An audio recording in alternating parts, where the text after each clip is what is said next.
¿Qué tal? Muy buenos días a todos y a todas. Juan Hernández de Diario Basta, Tabasco Hoy, Campeche Hoy y Quintana Roo Hoy de Grupo Cantón. Bueno, a propósito de esta cifra que acaba de dar de que los mexicanos serían la 10ª potencia económica, ¿qué le llega a la mente al saber la importancia de lo que es la comunidad mexicana en Estados Unidos? Sobre todo también ayer que usted mencionaba que pues México no es piñata de nadie, ¿no? O sea, realmente la importancia que tienen los mexicanos ahí en Estados Unidos. Las y los migrantes en Estados Unidos mexicanos pues han estado ahí por varias generaciones. Es más, cuando nos quitaron la mitad del territorio ya vivían ahí, o más de la mitad del territorio.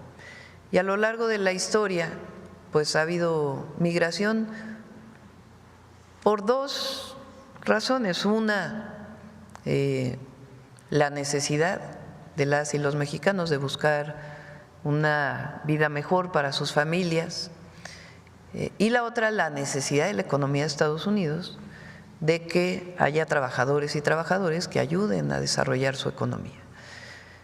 Fíjense, son nada más, a ver, pone el número otra vez, de los 38 millones que se estiman, hay quien habla de 40 millones, son 4 millones que no tienen documentos, pero la mayoría de ellos ya llevan muchísimos años en los Estados Unidos y contribuye. Se estima que 20% del ingreso de las y los mexicanos es enviado en remesas. ¿Qué significa? Que el 80% se queda en los Estados Unidos, en ahorro, en consumo, en pago de impuestos. Entonces, esta idea de que las y los migrantes quitan trabajos es todo lo contrario, ayudan a la economía de los Estados Unidos. Entonces es muy importante que todas y todos los mexicanos lo conozcamos y todas y todos los estadounidenses lo conozcan también, todas las nacionalidades, pero particularmente nosotros y los estadounidenses, para que reconozcan ese trabajo, que sepan lo que significa para su país y que sea parte pues de todos los diálogos también en los temas de migración. La criminalización de los migrantes pues es un tema esencialmente racista, y lo que nosotros estamos planteando es, en todo caso, pues hay que platicar de esos 4 millones de indocumentados con el gobierno de Estados Unidos y también el reconocimiento de muchísimas familias mexicanas de primera, segunda, tercera, cuarta generación que están ahí y que contribuyen de manera muy importante. Yo creo que si hacemos una encuesta, a ver, la vamos a hacer, y preguntamos, ¿tienes un familiar viviendo en los Estados Unidos? A cualquier mexicano o mexicana, pues no sé, un porcentaje altísimo va a decir que sí. Yo lo hago ahora en las asambleas en el país. Pregunto, ¿quién tiene familiares en Estados Unidos? Y todos levantamos la mano, incluídame yo. A ver ustedes, ¿quién tiene familia en los Estados Unidos? Porque primero somos países vecinos y es normal que haya migración, pero históricamente pues ha habido un montón de mexicanos de distintos oficios y profesiones. Mi hermana, por ejemplo, lleva ya más de 30 años viviendo, maestra de escuela primaria allá. Se fue de estudiante, ella periodista, por cierto, de comunicación, se fue como reportera de Notimex allá y después hizo la carrera de maestra allá y se quedó, allá se casó y tiene sus hijas. Pero como mi hermana estoy contando la historia de millones y millones y millones de mexicanos y mexicanas que están allá. Entonces es una relación muy importante porque a veces hablamos de las exportaciones, de las importaciones de mercancías, pero las personas pues es una relación fundamental y tiene que haber un reconocimiento de lo que contribuyen a la economía de los Estados Unidos. Por eso es importante mencionarlo aquí, porque nos da datos, nos da información para que todas y todos tengamos esos datos y podamos platicar, debatir, ponerlos públicamente para que todas y todos sepamos la importancia de nuestros hermanos migrantes en Estados Unidos. Aquí nada más se está mencionando lo que es la aportación económica, pero falta también lo esencial, la aportación cultural, la aportación bueno, aparte, por incluso de supuesto. valores. Se está hablando de la aportación de, bueno, de muchísimas Y de el la esencia del sincretismo cultural que ha habido en muchísimos lugares de los Estados Unidos, particularmente en el sur. California pues es uno de ellos, pero no solamente. Bueno, sur y norte, porque en el norte de California pues hay también una historia muy grande de los mexicanos, pero en prácticamente todos los estados de la Unión Americana hay mexicanas y mexicanos de diversas generaciones. Sí, una buena idea conocer, bueno, en un próximo estudio conocer precisamente esas aportaciones que hacen el pueblo mexicano a lo que es el pueblo de Estados Sí, Unidos. por supuesto. Bueno, esa sería la primera pregunta. Segunda, entrando, bueno, a otro tema. Recientemente el expresidente Ernesto Zedillo pues aseguró que en México se murió la democracia y que se está convirtiendo en un estado policial. Esto lo dijo en una entrevista en la revista Nexos, a la par que consideró como cuestionable, y lo pongo entre comillas, la elección judicial que se realizará el próximo 1 de junio, en donde se elegirán a jueces y magistrados. Él dijo que la llamada reforma al Poder Judicial, así como la elección de jueces y ministros, considero que están tratando de destruir al Poder Judicial. Conocer su opinión referente a lo que está diciendo el expresidente, que pues realmente podemos, no sé si podemos calificarlo, cómo tiene la cara de poder hablar de este tema cuando él fue uno de los que pues prácticamente a la mala hizo un cambio en el Poder Judicial. Pero conocer su opinión referente a estas declaraciones. Hay varios temas, qué bueno que lo preguntas, hay varios temas muy interesantes en esto.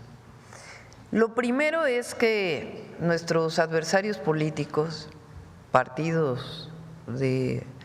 dirigentes de partidos de oposición, digo dirigentes porque ahora que estuve cuando llegué a Cancún, fuimos en vuelo de aquí a Cancún el viernes, una señora me paró y me dijo, oiga, yo no voté por usted, pero estoy muy contenta con el gobierno que está haciendo. Entonces hay mucha gente que a lo mejor se identifica con otro partido político y que reconoce al gobierno de México. Por eso digo los dirigentes del PRIAN, para ser muy claros. Intelectuales que estuvieron vinculados durante años al poder, que no pueden entender cómo es posible que ya no les hagamos caso, o que el pueblo de México no les haga caso porque estuvieron como consentidos con mucho dinero durante muchos años, comentócratas de los medios. Ahora la cantaleta que traen es que somos un gobierno autoritario. Esa es la nueva, bueno, ya lo traen desde hace rato. Entonces, letras libres, nexos, traen autoritarismo, se acabó la democracia en México. Esa es su nueva narrativa. Como ya nadie les cree, ya tienen muy poca, entonces ahora andan buscando nuevos voceros. Bueno, se van a buscar a Zedillo como vocero, expresidente de México. Vamos a hablar del sexenio de Zedillo. ¿Por qué no hablamos, hablando de democracia, de las masacres de Acteal, del Charco, del Bosque, de Aguas Blancas? Porque nosotros no reprimimos. Vamos a hablar de democracia. ¿Por qué no hablamos del FOBAPROA?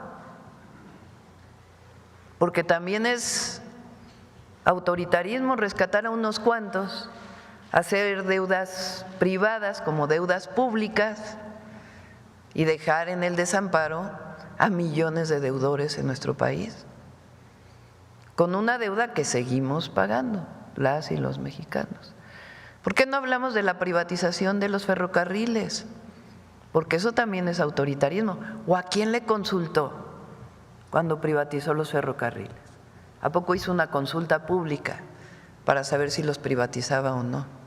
Y después acabó con los ferrocarriles de pasajeros y después se fue a trabajar a una de las empresas que fueron beneficiadas de la privatización. ¿O qué, eso no es autoritarismo?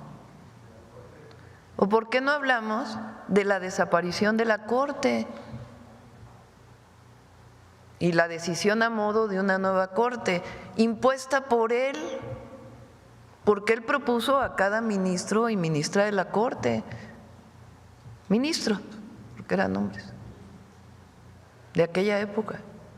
¿O por qué no hablamos del Consejo de la Judicatura, que estaba dirigido por la misma persona, presidenta de la Corte? ¿O que eso no es autoritarismo? ¿O por qué no hablamos de lo que dice la Bastida?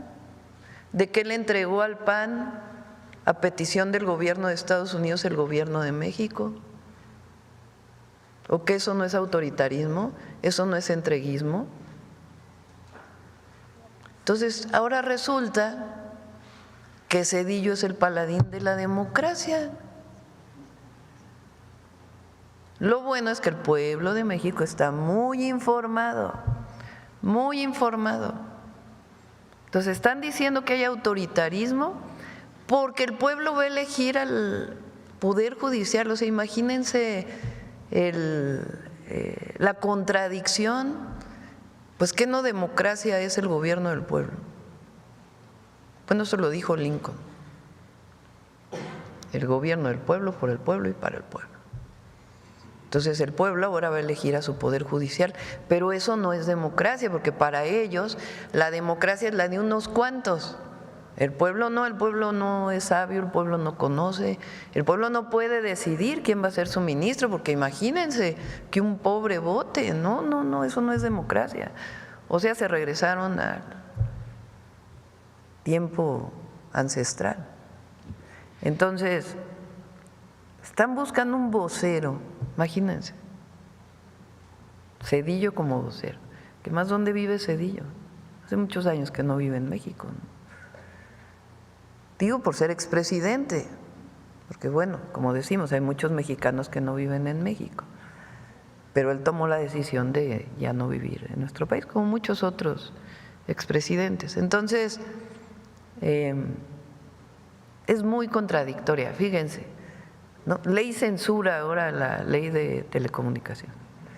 Bueno, se basan en un artículo que ya dije que si no es la intención censurar a las plataformas, ni mucho menos, que si se malentiende ese artículo que se quite, que no hay ningún problema. Pero siguen, pero es que quieren censurar las plataformas, quieren censurarlas. Que escuchen la mañanera a ver si se enteran un poquito de lo que decimos aquí. Entonces, nosotros, nuestro movimiento, nuestra historia está marcada por la lucha por la democracia. Esa es nuestra historia, no es la historia de ellos. Ellos validaron el fraude de Salinas de Gortari, ellos validaron el fraude de Calderón. Estos comentócratas, estos expresidentes, estos intelectuales, PRIAN, ellos validaron actuar contra el pueblo de México en el fraude del 88, en el fraude del 2006, validaron la compra masiva de votos del 2012. Ellos nunca han estado a favor de la democracia. Si ellos participan cerca del gobierno, entonces es democrático, pero a ellos no les importa el pueblo. Nosotros surgimos luchando por la democracia en las universidades, en los sindicatos, la democracia electoral, que no hubiera fraudes. 2 veces cometieron fraude contra el presidente López Obrador, hasta la tercera que pudo ser reconocido el triunfo porque fue abrumador. 500 militantes de hace tiempo asesinados por luchar por la democracia, mucha gente asesinada por luchar por la democracia. Pero ahora resulta que Zedillo es el vocero de la democracia.